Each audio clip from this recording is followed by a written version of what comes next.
moves like Jagger, got the moves like Jagger, I got the moves like Jagger. That sounds so good, man. Oh, hey, Adam. Wow. How's it going? I'm blown away by how good that sounds. I'm just training. If you ever need anybody, I'm right there for you. My friend, have got it. We're going to go talk some golf? Yes, we are. And anything to get away from what I was just listening to. Live show? No script? What could possibly go wrong? F-bombs all day.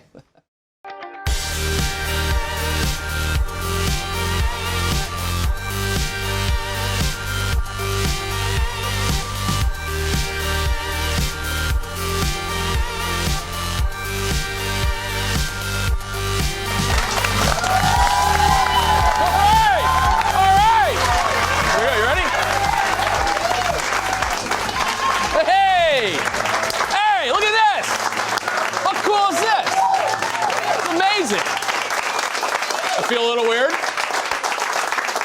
little weird, I gotta tell you. This is Callaway Live, wait for it, at the Forum. Thank you very much. We're backstage at the fabulous Forum. We're in one of the little hangout rooms. Last time I was on a couch with this many people close applauding was my high school prom. So thank you very much. I have no idea what that means. I just thought of that as I was coming in. Prom would have been cool had I gone. All right, this is Callaway Live. I'm Harry Arnett. We got a great show for you. You're probably wondering, why are we at the fabulous Forum? First answer, why not? Second answer, we had Irving Azoff on the show last year, and he said, no act can be big and has made it until they've played the Forum. And we said, can we play the Forum? And he said, no, you can't play the Forum. And we said, we got a special bag we'll make for you. And he said, yes, you can play at the Forum. So we have a great show. Also, the reason we're here, about the same time that Irv and his team renovated the Forum to make it one of the, if not greatest music venues on the planet, was the same time Callaway was getting back on its feet to be the #1 equipment company in the world. Yes, thank you. Thank you very much. So around 2012, and the similarities were glaring and shocking. 2012, to relaunch the Forum, Eagles concert, they turned the entire roof into a giant vinyl record. Remember that? Callaway, when we were getting set up, 2012, our relaunch day, chili day in the cafeteria. Pretty good, huh? Second thing, relaunch of the Forum, renovated the entire place. We're in one of the great renovated rooms. There's a game room across the street. The entire interior, new seats, the best acoustic sound in the world. No seat is a bad seat. They're all premium seats. Let me read my joke here. Callaway, we redid our conference rooms with life-size pictures of Rihanna and AJ. Yeah? Okay. So that one went over better than I thought it would when I read it. Okay. Third and final thing. Forum, getting started, world-class venue, VMA Awards, featuring none other than Maroon 5. Huh? Pretty good, right? Yep. Yep. Our equivalent, #Chad, tweeted out, #5-Year War from his personal account, retweeted it, and then favorited it from the Callaway account. Absolutely. All right. We've got a great show for you guys tonight. Adam Levine is here. You guys know him from Maroon 5 and The Voice. And we also have Hank Haney here. So stick around. We'll be right back with Adam and Hank. All right.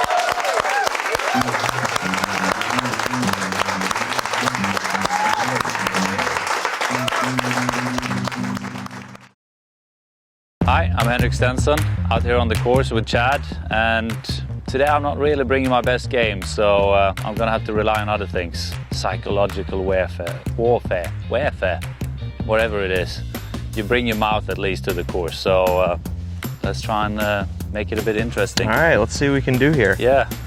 What am I, 2 up on you right now? Yeah. Okay. Yeah. And there's only one hole to go. I'm just going to put it down the middle here. Yeah, just on that tiny little fairway. Okay. The one that comes across with that wind coming in off the left. Gotcha. That water is really deep, isn't it? Yeah, well, I try not to even look at that. If you want to hit that tiny fairway, why are you looking down the water?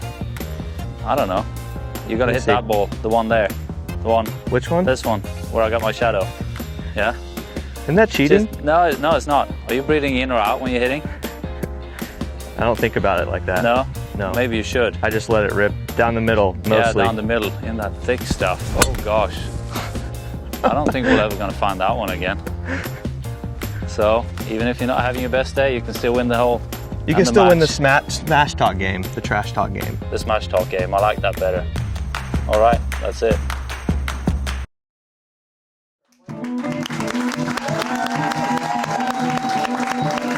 Great. Ryan on the guitar. Welcome back. Callaway Live at the Forum. I'm Harry Arnett. Just grooving a little bit. Oh, that was a little abrupt stop. Also occurred on a couch at prom, the abrupt stop. Okay. That is based on a true story. Okay. Our guest tonight is the frontman of the world's most famous band, in my opinion. He's also one of the frontmen of the world's most famous TV show. How many other people can you think that satisfy those two things? And more importantly, for our purposes, he happens to be also the world's most obsessed golfer. Welcome to our show, Adam Levine. There he is. How are you? Good to see you.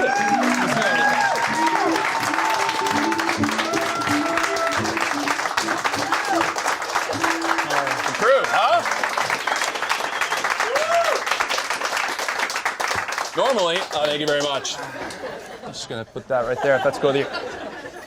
Normally you have your back to the audience a little bit, so this might be a little weird for you. I mean, I don't always have my back to every audience. It doesn't always work out that way. Not always, yeah. I introduced you as one of the world's most obsessed golfers. How did this happen, this golf bug? Well, it's actually funny because I spent a lot of my life, especially when I was younger, being foolish and not understanding how amazing golf was because I wanted to play basketball, and clearly that wasn't going to happen for me, so I got into music, but I never... You know, I would tease people for playing golf. I was like, golf's stupid, and you're an idiot for loving it. And, you know, my dad would take me to the driving range, and I'd get bored within 5 minutes. And it kind of, like, just wasn't part of my life growing up, which I deeply regret. Trust me. That's my only major regret in life, is that I didn't start when I was a kid. Yeah.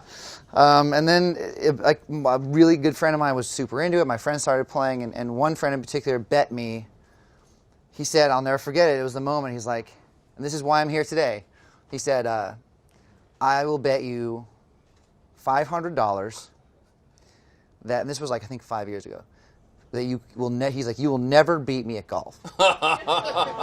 And the dude sucked at golf. Like, he was awful. Were you like, you suck, I can totally beat you? No, I wasn't even, it wasn't even that. It was more like, yeah, I was like, no matter what happens, I will be able to beat you at golf.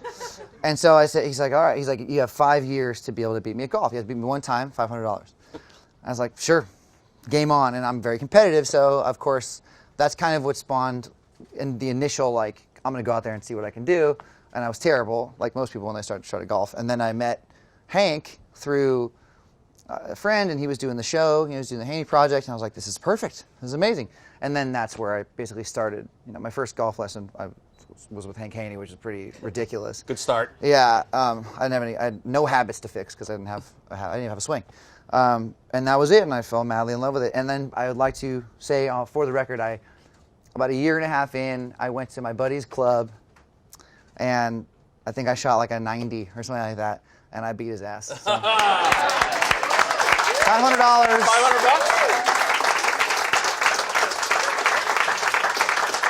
$500? I accepted a cash or check payment. Right there on the green. Yeah, he wrote me a check. Well, I picture, because I know with your music, obviously, because you got started that obviously at a young age, and then with the show, you're not a guy that does anything sort of haphazard or anything but all in. So Yeah. how has that been with your personality type in golf? Because golf's not really a game you can sort of force, you know what I mean? Yeah, well, I mean, I think that a lot of people kind of would rather get good quickly, or not good, but get good enough quickly to where they can play the game and function within the game, and, you know, not be terrible, but that was just never a goal of mine. I want to be good. So I think that in order to be good, you have to kind of like succumb to being bad for longer. Does that make sense? Yeah. Oh, it makes sense. You can't, Believe me, yeah. but you can't. I get frustrated really quickly. I mean, Hank will sit here and I promise you, Hank is going to say plenty about how frustrated and patient I am, and that's all true. But I think that the ultimate goal is, I'll spend 10 years making sure that I do everything in a way that can kind of set me up to be successful in the long term with golf, because that's also the only sport we're going to be able to play when we're 90 years old. So I want to beat all my friends and the rest of the people in the world when I'm 90 years old. I think that when you want to be the old guy going $500. Yes, yeah. Golf, you're never going to beat me. Golf is the only sport where you're not even eligible to play professionally on a certain level until you're 50 years old, you guys. Okay, that gives a guy like me hope. You know, most guys, you're 35 years old, you're not playing a professional sport ever again. I can get on the tour when I'm 50, and not a day before that age. Think about it. I love that. That's a good goal, too. You got a little bit of time ahead of you. Hashtag senior tour. So how do you fit your golf life in with all the other things that you're doing? Because golf's not a sport that you can take months off and then jump back in right where you left off. Well, I mean, I don't really have time to do anything, but when I do have time to play or to grind, which is my favorite activity, I basically will hit more golf balls than any person on the planet Earth. I'll hit thousands of balls in a day, and I won't even think twice about it. Hank also loves that about me too. It's true. I work really, really hard at it, and I'm still kind of no good, but I'm getting better every day, and I will be great someday. Senior tour when you're 50. Senior tour, baby. Hashtag senior tour. Do you ever find yourself when you're on stage or during a concert and you're singing a song you've sung a million times thinking about golf? Absolutely. we do. You're looking out in the crowd. You're like, that's just like a 9-iron to that person right up there. Well, I'll tell you right now, it's a funny story, and I'm sure that the Mandalay Bay Event Center is not going to like this, but every year we play Vegas, and we love playing in Vegas. It's like a tradition. We've done it a few years in a row, and every New Year's Day we go on a golf vacation every day after New Year. So every show, of course, I'm thinking about golf. And so I've even done things like seen my buddy that I'm going on the trip with on the side of the stage. There's 20,000 people out there, and actually taking practice swings while I was on stage and been like, we're going golfing soon. And he's like, I remember reading that in Us Magazine. Levine works on new dance move on stage. Yeah, it's my favorite move. Does anything about being a world-class musician and the mindset of that help you kind of improve on the golf course at all? I mean, it's probably. I hope the answer is no, because that would not help me at all. I think that it's probably just something that's in my DNA. I've always been someone who is just dead focused on the things that they want to be good at, and it took me a long time to be a decent singer. And I still feel like I can be better, and that's just part of that's how I'm wired, I think.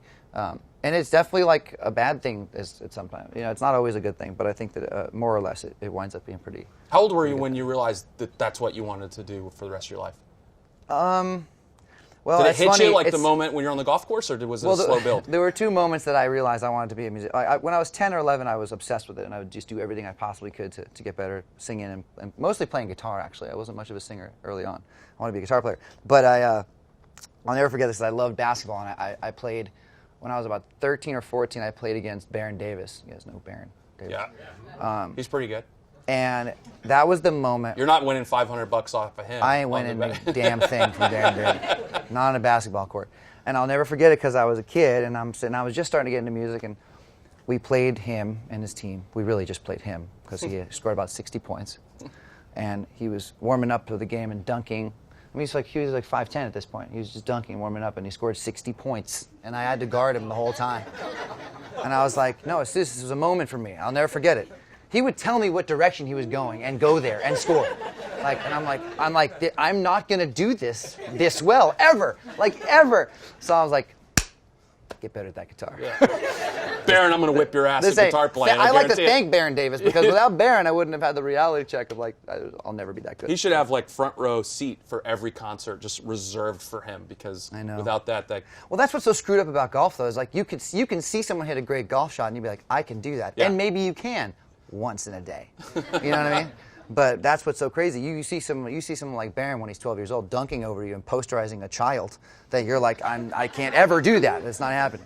So you see yourself all the time, obviously on videos for The Voice and on concert. Are you like us when you see video of yourself on the golf swing? You're like, oh, I can't look at that. Please say yes. Well, Please say yes. I've videoed like a lot. I know you're obsessed with this. We're gonna ask Hank about this. In I a have second. a lot of. I send Hank videos a few times a week sometimes. I actually built a driving range Hank's at gonna my take old the house. over on that one, by the way. Well, yeah. I mean, I'll send it to him anytime. He'll wake up at 2 a.m, get a text message, and he'll be like, "What is this kid doing?" I'll be like, "What do you think, man?" Maroon 5's not allowed to tour overseas ever again. Yeah. According to Hank. But yeah, I mean, I see my swing a lot, and I think that's one of the most important things, highly underrated thing is checking out what you're doing to make sure you're not doing it wrong, because sometimes it feels right and it looks wrong. All right, we're going to get to the bottom of this. Stick around for a minute. We're going to bring Hank out, and we're going to find out just how obsessed Adam is about the game of golf. Be right back. We'll bring Hank out here to talk with me and Adam.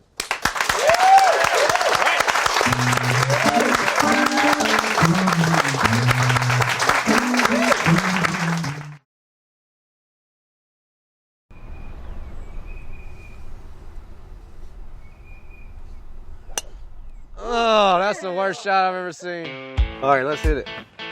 I try to do this at least once a week when I'm home, hang out with the guys and just enjoy casual golf, social golf.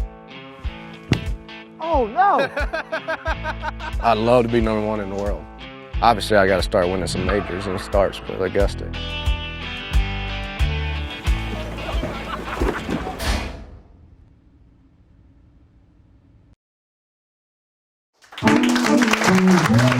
Alright, welcome back.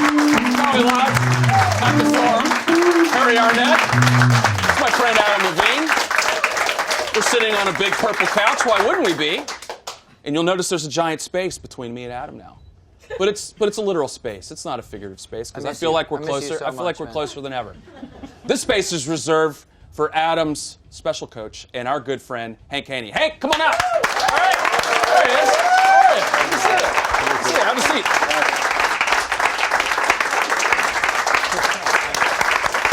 Well, good to see you. Thank you. Adam doesn't know this because we wanted to keep this very quiet, but this is actually a golf intervention. It could be. Tell us about Adam's obsession and how you met him. Oh, he's like the most obsessed. I mean, well, you know, I was living in Dallas, and my wife asked me, would you help Adam Levine? Because one of her friends was friends with Adam, and he called him up, hey, you know, Adam's playing in Dallas, would you help him? And I'm like, she said, you got to help him, you got to help him, you got to help him. It's Adam Levine. And I'm like, okay, I'll give him a lesson. So I gave him a lesson, and like the first day, I'm like, wow, you know, he's into it. This guy's got a long way to go. Oh man, I never in my life, never swung a golf club, and Yeah. it was like this. But a really athletic guy. I mean, you had to feel like you had something to work with. It wasn't like the first time you saw me swing. Well, I mean, I'm that's not a so good sure point. he felt that way at first. I didn't feel that way at first, but then we went to his concert that night, and I saw him on stage, and I'm like, oh my God! I mean, this guy's an athlete. I mean, because if you've seen him in concert, I mean, he just Baron Davis scored 60 on him once, right? You really had to bring that up. Yeah, again. sorry about that. Well, that wasn't a good day for Yeah. him. No. But so anyway, you know, we helped him, and then you know, he was on my show, The Haney Project, and he was the most improved player, which was good. We had 4 people on that year: Angie Everhart and Mario Batali and Sugar Ray Leonard, and Adam improved a lot. Of course, he had the farthest to go, but he's like the most passionate golfer I've ever seen, to be honest with you. I mean, and you know, he can get a little impatient with himself, but I feel like he kind of earns that opportunity because there's nobody that practices harder than he does. What resonates with you talking to Hank? Is it technical stuff? Is it feel stuff? Because are you technical as a musician, or are you more a feel guy? I'll tell you why why we get along so well is that there's a lot of people, I think, in my world, regardless of whether it's golf or in every aspect of just how I exist, there's a lot of people who may be inclined to, I guess, for lack of a better term, yes me. Yes. I I'm see no what you yes did. man. I see what you did there. Yeah. And I, you know, it's no good when you're trying to actually learn a craft. Like, you want someone to be real with you and be honest with you. You know, there's numerous reasons why one might kind of not follow their usual way of doing things to just kind of keep somebody engaged. But Hank has zero ability. Hank's exactly like me. We don't have the ability to bullshit each other. Yeah. Can I say that word on there? Sure, you can say bullshit. Like, he'll tell me immediately, if I take a swing, he'll be like, and like, keep in mind, I like this, so this is why we get along. He'll be like, that's the worst thing I've ever seen in my life. He was going to use another word there for a second. Yeah. I'm surprised. trying to hold it in. Hank, I'm surprised your candor's never gotten you in trouble. That's why we get along. Yeah, I know. That's why we get along, because he's not going to baby me. He's going to treat me. I from the very beginning, I knew that this guy was going to give me a world-class, like, professional level way of training that I wasn't really going to be able to get with another person, because that we had a rapport that was really special. I saw Hank at the PGA show. We spent some time together. We're talking, phone rings. This is absolutely a true story. And his phone chimes. He looks at it. He's like, it's Adam again. Let's see what's going on here. And this was mid-conversation. He's looking at his phone. He's like, I had his backswing so dialed in a week ago. A week ago. That's a pretty good impression. That's Look true. at this. Yeah, What is he doing? Yeah. That's because I get left alone with my own devices, and I'll be like, how about this? And he's like, no, how did you even get there? Like, but yeah, He's getting better at that, but reins me in. That's a true story, by the way. So do you like to just grind it out and bang balls? I know you mentioned that, or do you like to play as much as you do practicing? For a long time, my biggest problem, where he can attest to this, was, like, on the range, I would look probably like a scratch golfer. Like, people would be really impressed, and I get on the course and Haywire. Not even close. And it would go haywire. Baby steps. So have you guys worked on that? How do you take your range game to the golf course? Well, I mean, we keep going back to the range. Great, which First is great. tee shot, back to the range. Sometimes If you we do it that. enough, and those trips become shorter and less frequent, Yeah. all of a sudden, you're a good That's golfer. true, though. I mean, he's patient with the process. He's not necessarily patient with himself, but he's patient with the process, and he wants to get good. He wants to be really good. So he's not just like, let me see if I can learn how to play with my bad swing. I mean, he wants to do it right. So sometimes it is back and forth from the range to the course, from the range to the course. And, it's just one step at a time. I mean, it's a hard game. He gets in a groove and hits it. And we were down at El Dorado where we play and practice, and we both have houses there. And we were hitting, and we had 3 different scratch golfers come up to me and tell me, man, Adam's swing is really looking good. But then sometimes it doesn't translate on the course, but he's getting closer. It's just one step at a time. We're narrowing the gap. We could always relate to that, and I also think for a guy like him that's really excelled at everything he's done professionally, that notion of having to take a step back, is that easy for him or hard? It's actually not hard for him. I mean, he wants to be good. And it's great for me because I always learn something from my students, especially the great achievers. And, the process that Adam has taken for golf, to me, is kind of ideal for wanting to be great. So I love seeing it, to be honest with you. And so when you're going back and forth with him sort of digitally, let's say, yeah. How do you notice whether the improvement's happening? Is he sending you 10, 15 videos back and forth while he's sitting there on the range? At 2 or 3 in the morning. I'm like, where is he? And they're like, oh, they're in Asia on a tour. And they're like, no wonder I'm getting these messages at 3 in the morning. But does your wife let you swing the golf club in the house? Just asking. I literally built my house so that I could do that. Like, we have high ceilings and glass everywhere around, so you can actually see at any point in the house. You're going to see it today. Hashtag career goals. Yeah. I'm like, so no, the living room is a safe place for a golf swing. But every other room is no good. They've got this amazing game room back here. We got to build one of those in your house. It shocks me that we're not in that game room right now. I know. We gotta get you back on there. And so, just real quick before we wrap up here, goal-oriented, Adam, in terms of your game, or I know Hank says you're trying to get better. Do you have strict goals, whether they're handicap 100% goal-oriented. Yeah. In fact, I don't think you can be anything other than goal-oriented with golf because, day to day, it's going to break down and it's going to be strong and you're going to have to adjust. And I still haven't calculated a handicap.